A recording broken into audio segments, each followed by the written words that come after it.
Hi, everybody. Welcome to After Hours. I'm Bill Whittle, and tonight's guest is somebody that my grandfather would undoubtedly call an interesting chap.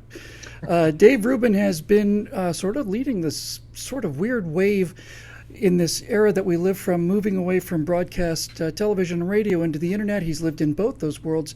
He's appeared on a number of programs, and he is our guest here tonight. And Dave is interesting for a number of reasons, and we might as well just bring him in to talk about him. Dave, how are you? It's good to see you. I'm doing well, Bill. How you doing? I'm doing fine, thank you very much. And I had a lot of fun with you the night of the Trump election over at the Daily Wire set, and I remember waiting 3 or 4 hours for somebody to have the nerve to call this derailing of history. But yeah, it's good to see you. Yeah, it's good to see you. You know, that was the first time we ever met in person. Of course, I've known who you are and what you do. But it was an interesting night to be with those guys and to be with you because everything was so upside down. Yeah. And nobody knew what was going to happen going in. And as it started becoming more obvious, you know, it's funny to be with a guy like Ben Shapiro, who obviously did not like Trump but hated Hillary. Yep. Flavin, who liked Trump a little bit more. You, who were more in the Trump camp. But I think for you, it was a little bit more what it now has become for me, which is I wanted the chessboard to be thrown up. Yeah, that's it. It's the system. I think you were really hitting it that night. And after listening to you and Clavin, I've really come around to that regardless of my feelings about Trump, which I'd be happy to talk about, that right now there is so much fertile ground for ideas. Now, that doesn't mean things are going to go well, and it doesn't mean things are going to go horrible. I'm going to hopefully use my voice to make them go well and to spread individuality and freedom and that kind of thing. But so it's funny that we met that night because I do think it's really a seminal night in the history of America. It certainly was, and my fiance is from Russia, and the fact that the people actually overcame, you know, the money and the political power and the influence in the media was an absolute mystery to her and just beyond her comprehension almost. I remember when she first saw the first of the debates, we were at a group of conservatives in Hollywood. There were probably, you know, 3 of us. It was a room packed full of people, and when the debate started, there was cheering and, you know, and booing. It was like she said it's like a soccer game, like a football match. I said, yeah. And she said, well, why? What do you mean why? It's the outcome of the election. In Russia, there are no politics because it doesn't matter what you think. It doesn't matter. So they don't talk politics because there's really no point. But, you know, the thing I like so much about you, Dave, is that there are, beyond politics, there are things that make politics happen and that make politics worth talking about. And these are things like philosophy, morality, ethics, all of the big issues. And I saw your rules for your show, for your personal show. Mm-hmm. And I was really struck by how many of those are my own personal rules as well. And we seem to have really lost that, don't we? I want to go over some of these rules, actually. Sure. But we have lost the ability to disagree as, used to say as gentlemen. I guess I would still say as gentlemen, but ladies as well.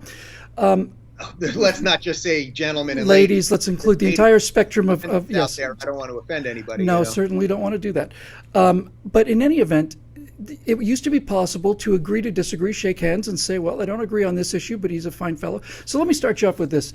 Yeah. This vitriol that's in the country now, this venom, strikes me as kind of a Rubik's Cube in the sense that, those damn progressives, those evil conservatives, and yet those same two people get so lathered up, might both be Green Bay Packer fans, let's say, and sitting in the stadium next to each other and cheering the Packers, and they both hate the Bears.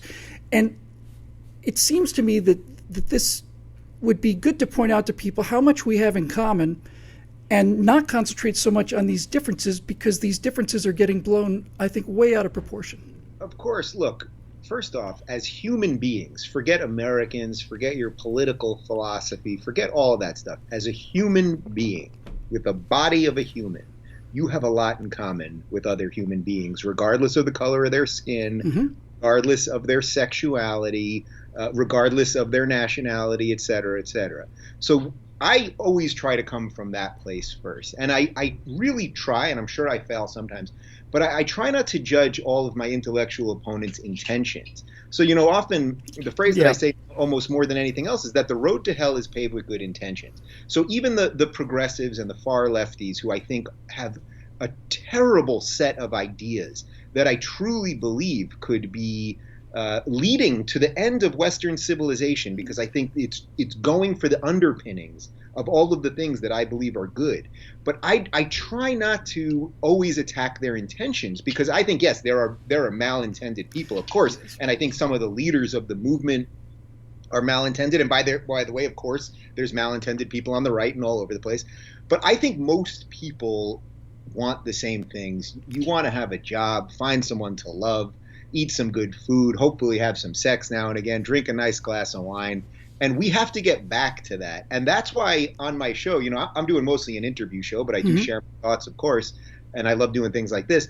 I try not to get too in the weeds on the day-to-day political thing anymore. I used to do that. I was at a far-left progressive network, the Young Turks, and I was doing the daily, this happened today, we've got to be outraged, and this happened. And did you know that guy said that? And all this crazy stuff. And, you'd be outraged about someone that you had never heard of. That's right.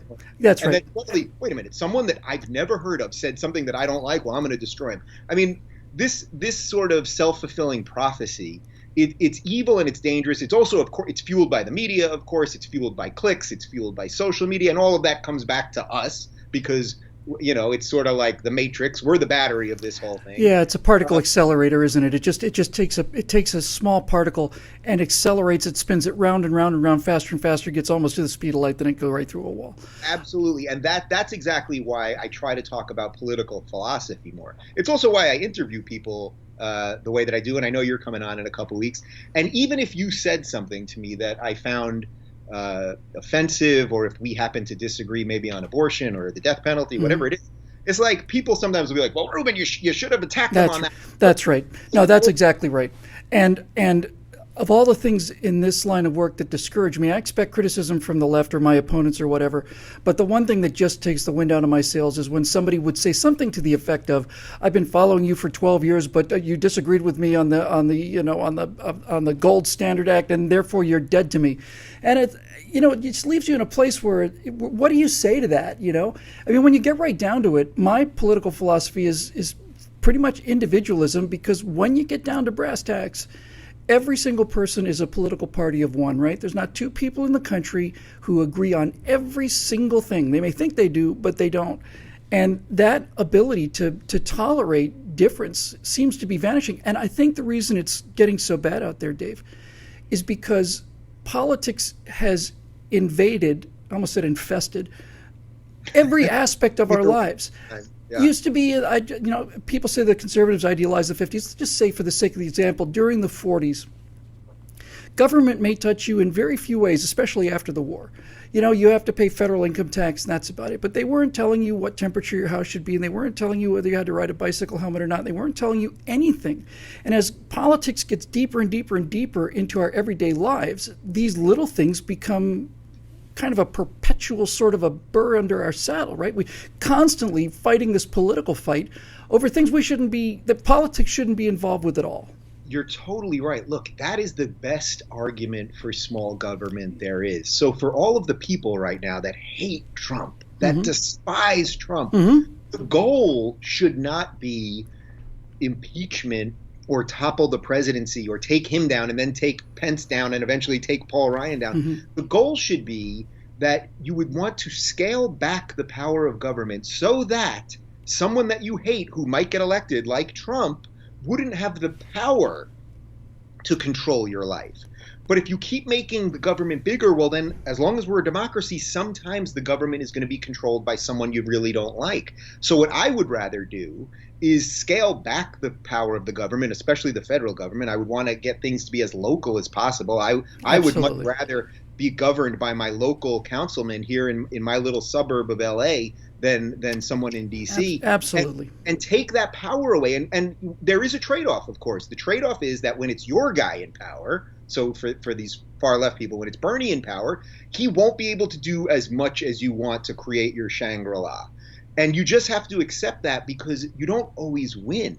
But the reason these people are so hysterical right now, and the reason that they think that they're involved in the resistance to destroy the Death Star, is because they've had the power for so long with the media and Hillary and with all the Hollywood celebs. And they've completely controlled the dialogue, obviously the colleges. So now something different has happened. It doesn't mean you have to love Trump, but something different's happened, and you have to accept it and try to now start understanding, what do you believe and how do you fight for it, but not to destroy everything. And I think that right now there's a feeling in the country from a certain sect of people that we got to burn this thing down. And by the way, there's a far right version of that as well. Yeah, that's right.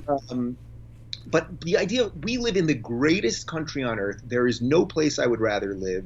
We have given more freedom to more people. More people still want to come here than any other place on earth. And then you see these people, they're out protesting, screaming about the evil patriarchy in America is this racist, evil society. Yeah, that's right. We want no borders because we want everyone to come here to be part of this. That's right.